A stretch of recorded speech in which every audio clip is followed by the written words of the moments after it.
What's up? What's up? Welcome to this Fireside Chat. Yes, it's a legit Fireside Chat with some dear friends and team members. And tonight, we want to talk about the disadvantages that hold so many people back.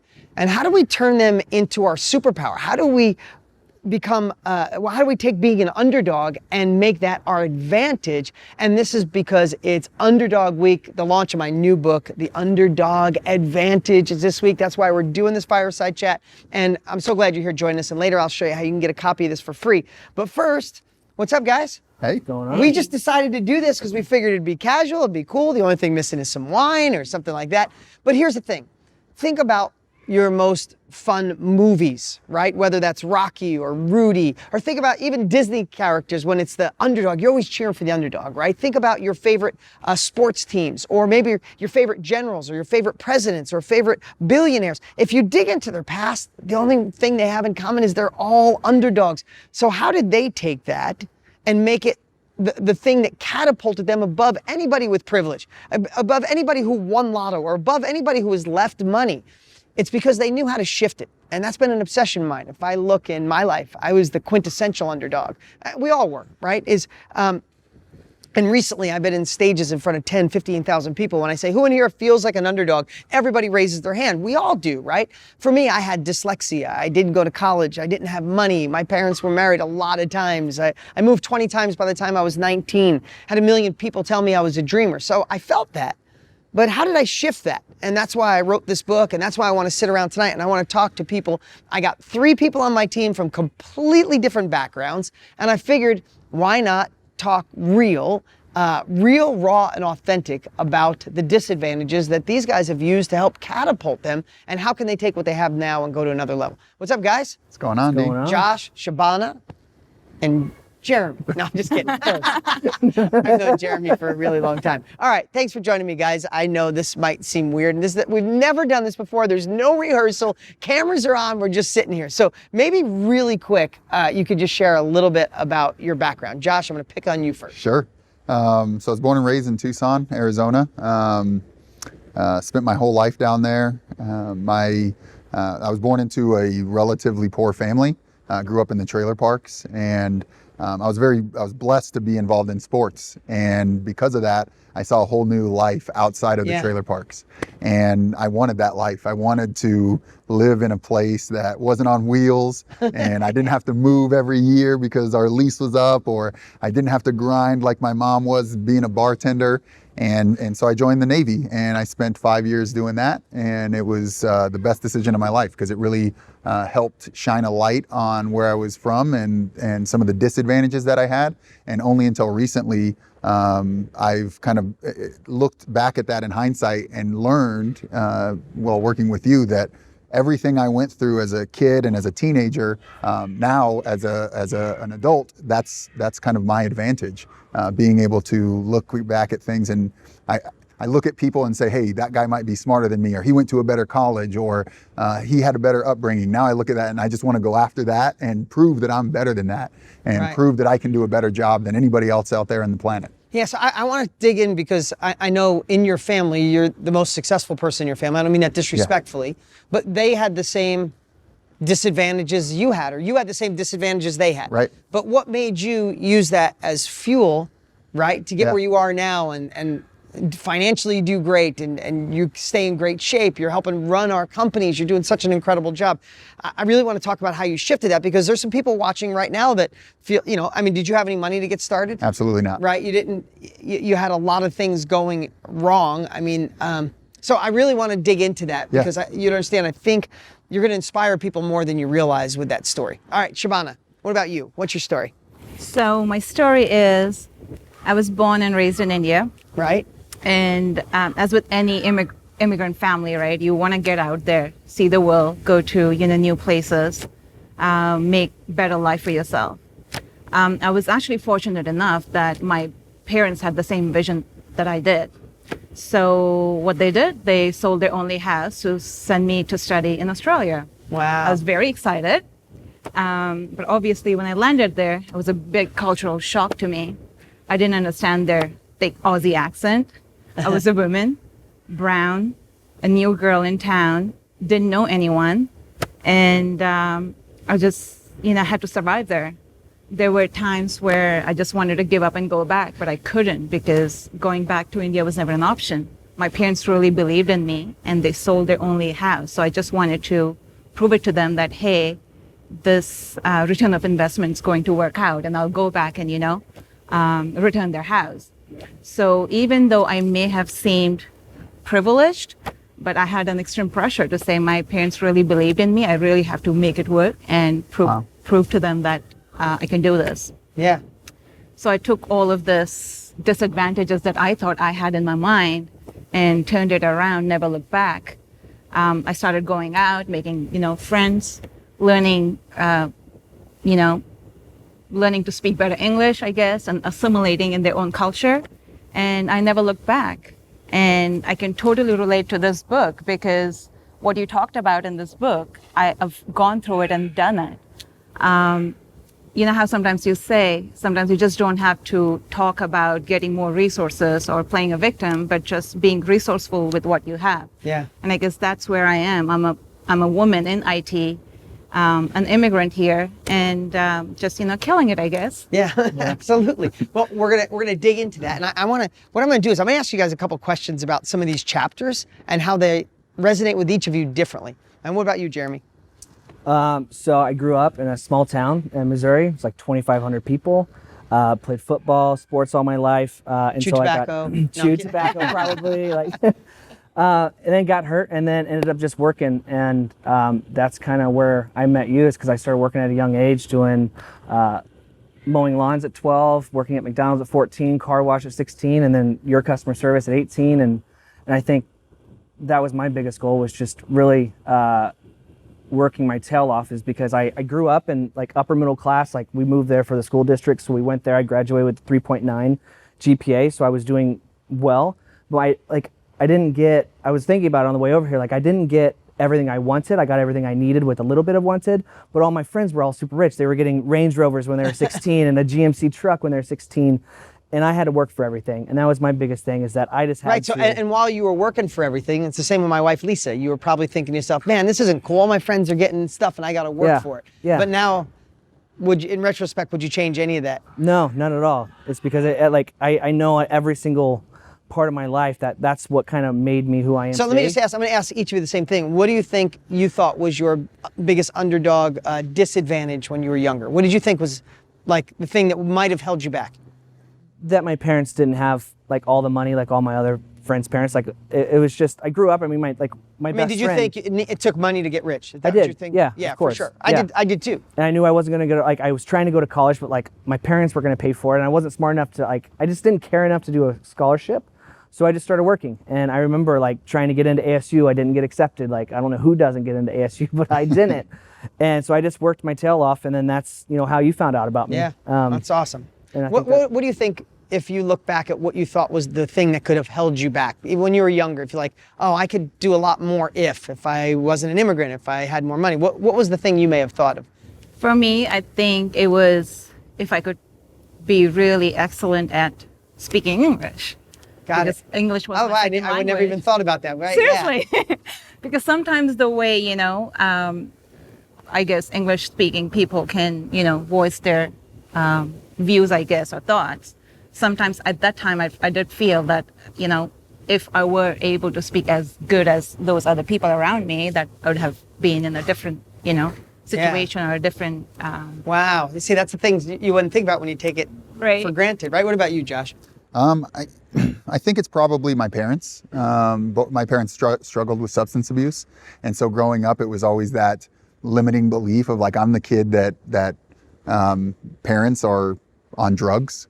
And so it always kind of stuck with me that that's something that I'm gonna have to overcome. And then just generations of that poor thought that I call it now is like, save money, don't earn more, or go get a job and stay there no matter what, as long as it's a secure place. So just those limiting beliefs that kind of my parents and grandparents instilled in me. Well, good. Well, listen, here's what we did. We sent out to you guys watching, and we had over 1,000 questions come in from our students of different, I feel like an underdog because. right? So I would love if you guys have any questions. You could either pick one from your own life that you're thinking about, that what we know that the answer can help everybody at home, or you could pick some of the questions that came in, because I'd love to answer those. So what I want to do in this first video is lead more towards mindset. The second part of this video, we'll do a second part. I want to do that more of people want to starting their own business or turning their idea into their own company or advancing their career, but they feel like because they're an underdog, they're not going to be able to do it. So I want to break that barrier. And then the last part of this, I want to talk about scaling. I want to talk about momentum. Meaning, how do I not just get one bump in my career and one raise? How do I take my career and never stop? Or how do I take this idea of business I have that's this big and make it scalable and be big? So I think the three things, because without mindset, it doesn't matter what we do. If we don't go upstream, there's no such thing as magical money machines. How are those, you see online everywhere nowadays, people saying, do this and get this big check, and they hold up a check, or do this and get the Lambo, get the car, fly the plane. How's that working for people? Right? How's it working for you? Has it, in most cases, it doesn't. It doesn't create sustainable wealth, abundance, joy. How that's served is by changing your habits, changing your beliefs, turning what you think is a disadvantage into the thing that catapults you in ways that you can't even imagine until you know how to flip it. So, you got any questions?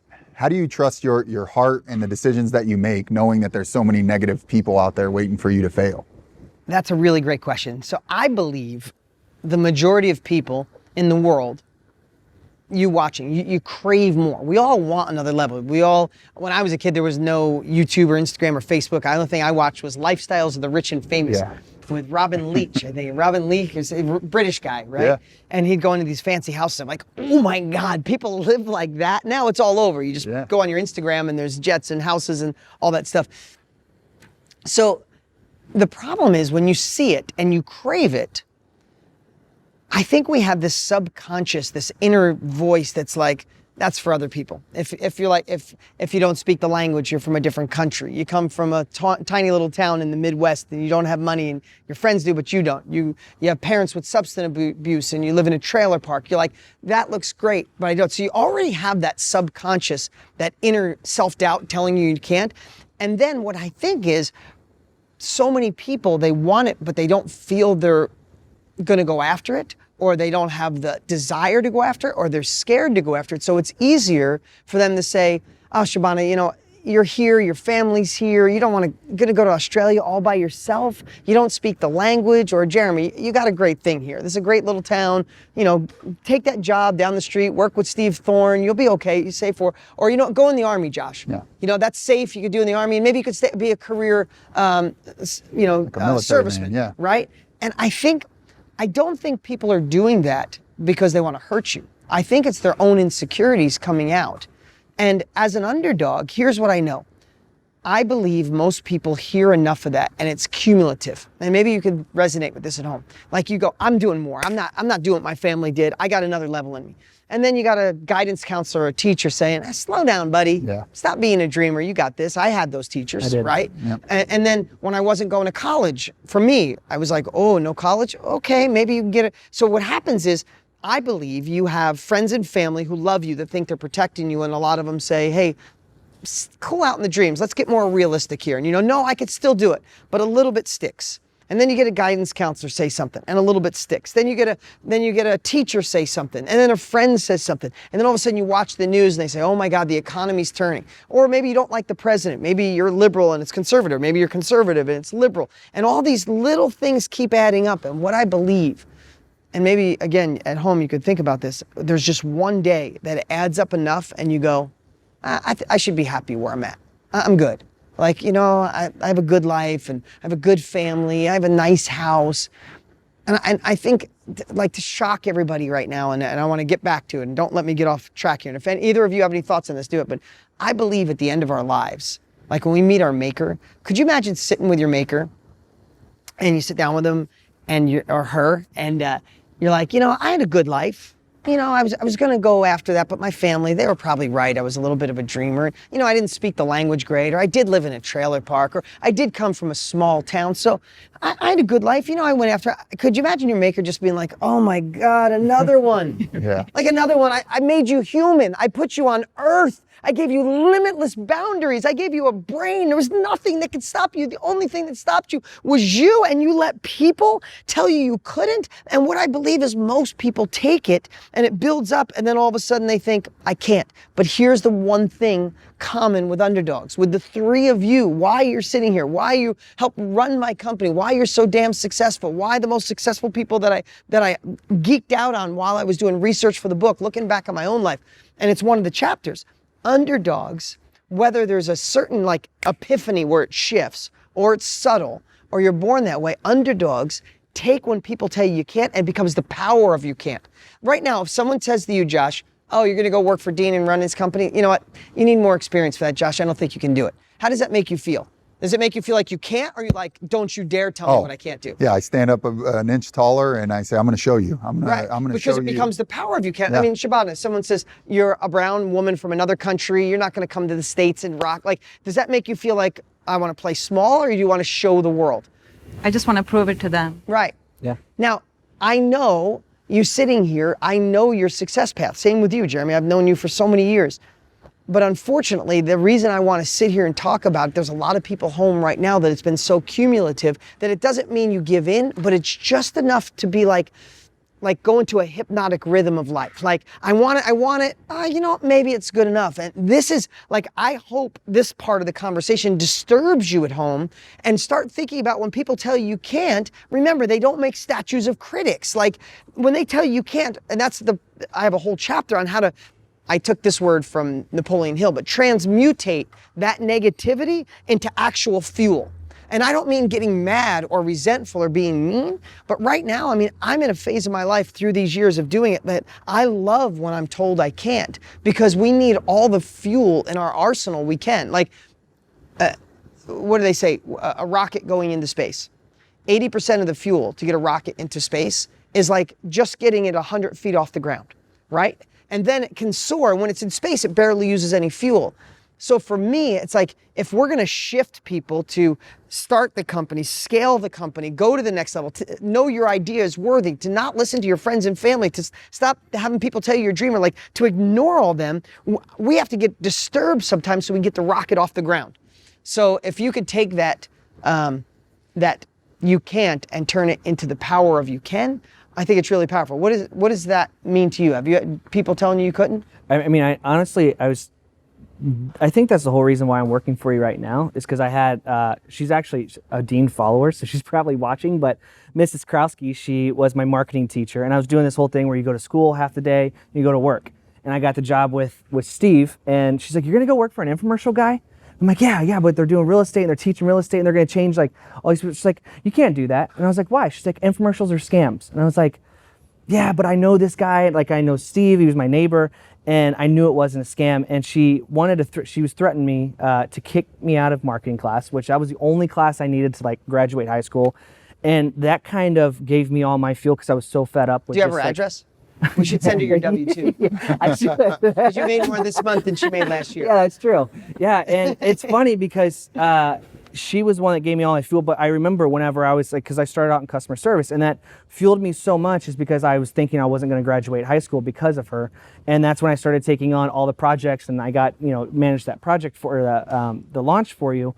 But that's what actually drove me the first couple years of working for customer service, is because I wanted to prove her wrong. And about 3 years later, after I moved out here with you, she messaged me and was like, you know what, I was wrong. I think she apologized, awesome. And it like she made amends, but it was, you talk about that tipping point, is like that was my tipping point for sure. It's because I already had my work ethic. And this is the part that gets me, because I remember Mrs. Thompson, my 7th grade teacher, called me dumb nonstop because I had dyslexia. It was hard to read. So she'd just be like, spell it out, you're so dumb. And I know, and I don't know about you guys, I want to ask you this question. I had 2 voices inside of me. Mm-hmm. One said, screw her, you're gonna be fine. She doesn't know what she's talking about. You got this. We're gonna prove the world wrong. We're gonna be great. And then the other voice was, maybe she's right. I'm not that smart, and I don't think I'm going to college. man, life's going to be really tough. I hope I can get a job someday. Yeah. Like, I don't know. I'd love to say I killed that voice and the empowered Dean had it. No, I wasn't in control. Both of them were. And I'm just blessed that the voice that said, screw them, I'm going to show them, was just a little bit stronger than the voice that said, I don't know if you can make it. You ever have an experience like that? Oh, totally. So I'll relate back to the same example, right? When my parents were trying to figure out how to send me to study abroad, right? I was the first woman or first girl to go somewhere out of that community. And when my parents started to talk to, the friends and family to say, hey, I'm going to sell my house to send her, to study, they were like, are you an idiot? Like, this is your whole life's worth of savings and you're just going to spend it on your child, like, on a girl on top of that, right? And I was really lucky that my parents didn't actually listen to them, right? And then you obviously still hear your family and your friends and your community talking about it. And that basically drove me to say, hey, I'm just going to prove it to all of them. I just use it as the fuel to say, I'll go to Australia, study, make it work, build a really good career out of it, and come back and show it to them. But on the other hand, as you said, there was another voice that was telling me what happens if, If you fail. if it doesn't work out, if I fail. My parents have already lost the house, so what's going to happen? Yeah. But again, as you said, that other voice took over and I just made it. Yeah, and the cool part is those voices are always going to be there. You just need one a little bit stronger than the other. Exactly. If we're talking about the mindset of an underdog, right? Like, again, when I see people pitching just the tactics, I believe that if you gave most people a business on how to sell $20 bills for $10, they'd mess it up. They'd find a way to sabotage it, not on purpose, just my family thinks it's a scam, or it won't work where I live, or maybe people don't like $20 bills in my neighborhood, right? We find a way. So tools and tactics are needed. You need that skill, but if you don't go upstream and anchor in the right habits, that's why I wrote Millionaire Success Habits, nothing works. You watch people, they'll dabble their whole life. And then I believe going up one more level is to turn what everybody feels is their disadvantage into their fuel, into their power, right? And that's why I love this book. It's because I think it's literally the foundation for all success. That's why I love it so much. But let me ask you this. So many people are afraid of what other people think.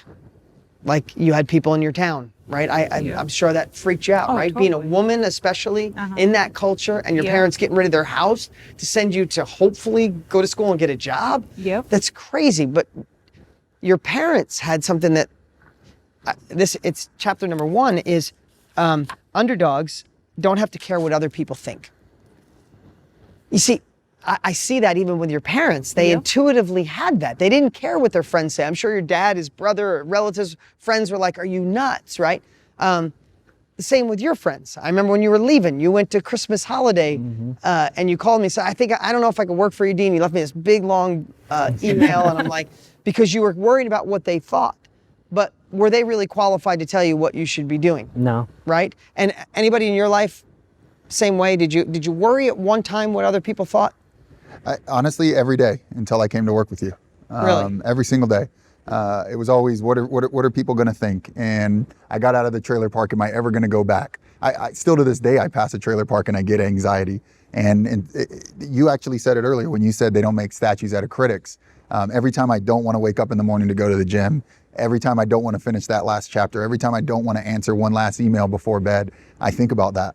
And when you look at it, for me, when I look at an old statue, all I can think about is that guy is immortalized in this bronze. Yeah, you know how many people told him that guy was crazy? And if you could go back in time and pull those people and say, hey, tell me about Galileo. Oh, that guy was an idiot. Yeah, exactly. He was an idiot. He's flaky. Yeah, he's crazy. Tell me about Da Vinci. The guy, he stood up in his apartment Think about all day Columbus. long. He's going to sail off the earth. Yeah, You know like what I all mean? day long. But what do we talk about those people now? Oh, Da Vinci was a genius. Columbus was a traveler. So what if, I know this sounds crazy, you at home, think about it, there's a whole chapter, and underdogs actually don't have to give a shit what other people think because most of the time you have nothing to lose. Exactly. Right? So think about that. If you're born with privilege, right, or you're running a big monster company, when you make a decision, you have so much to lose that a lot of times that's why big companies go bankrupt after they get there, because a visionary with nothing to lose, pushed all the chips in. The Steve Jobs, the Bill Gates, they just push it in like, I have nothing to lose, I'm going for it. And then a generation or two later, when everybody's feeling of privilege, they lose that underdog advantage and they start playing small, they start playing conservative, and you watch these big companies go down. It's because they lost the underdog edge.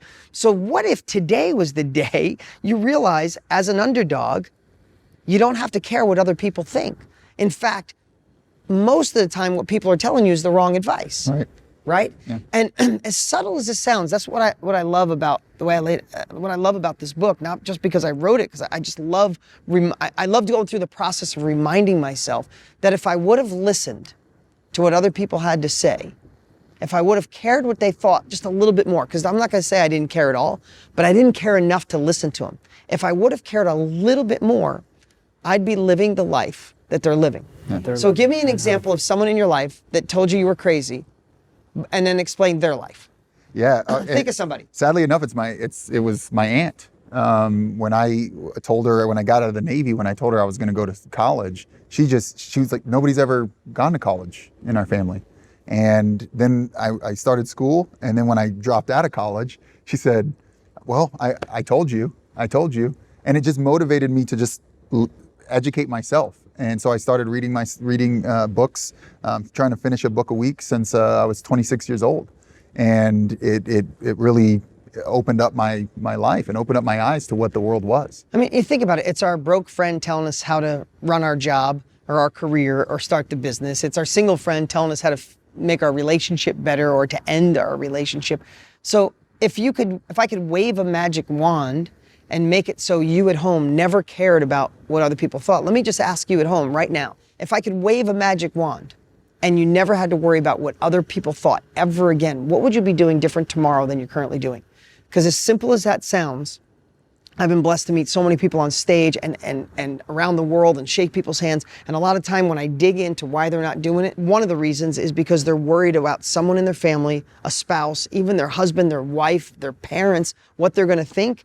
And they're playing small, but it's like it's bottled up inside of them. It's causing them to either have anxiety or stress or worry because they know it's like they're a horse at the beginning of the race and they're in there. You know when the horse gets all excited and it's dying to go, but they're not opening the gate of life because they're worried about what mom and dad think or what your aunt thinks.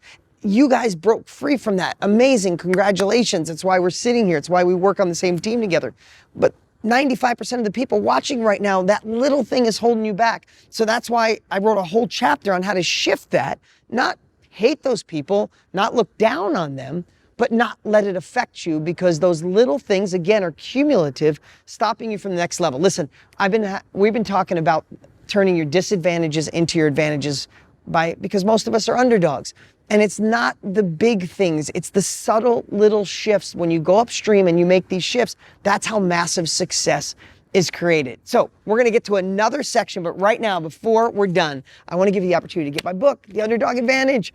This week, we're doing an insane special because it's coming out to the world. My last book, Millionaire Success Habits, passed 700,000 copies. It was one of the best-selling books of the last couple of years. I believe this one will blow past 1 million copies faster than that because it's so powerful. It's going to show you, no matter where you are in life, if you feel privileged right now, I'm going to teach you how to get that underdog advantage back, how to feel and have an underdog mindset so the competition can't touch you. If you feel the cards are stacked against you, I'm going to show you how to turn that into your superpower. I obsessed over this book. I spent almost 2 years on it. And here's the cool part. You can go to Amazon right now and grab it for $19.95, and that's awesome. Or you can click the link on this page right now, go to the order page, get the book for free. Yes, free. Just cover the shipping and handling. And we threw in some amazing bonuses to get you to take action now. So click the link on this page right now. Get the Underdog Advantage for free. Just cover the shipping and handling. Get insane instant bonuses and even a special webcast with me where I'm going to show you what I believe is the #1 way in today's shifting economy, today's shifting culture, to make impact and profits even as the economy takes a dip. If you're ready for another level of life, if you're sick of feeling like an underdog, you want to turn that into the wind behind your sail, grab this book, The Underdog Advantage, and see why everyone's going nuts over it.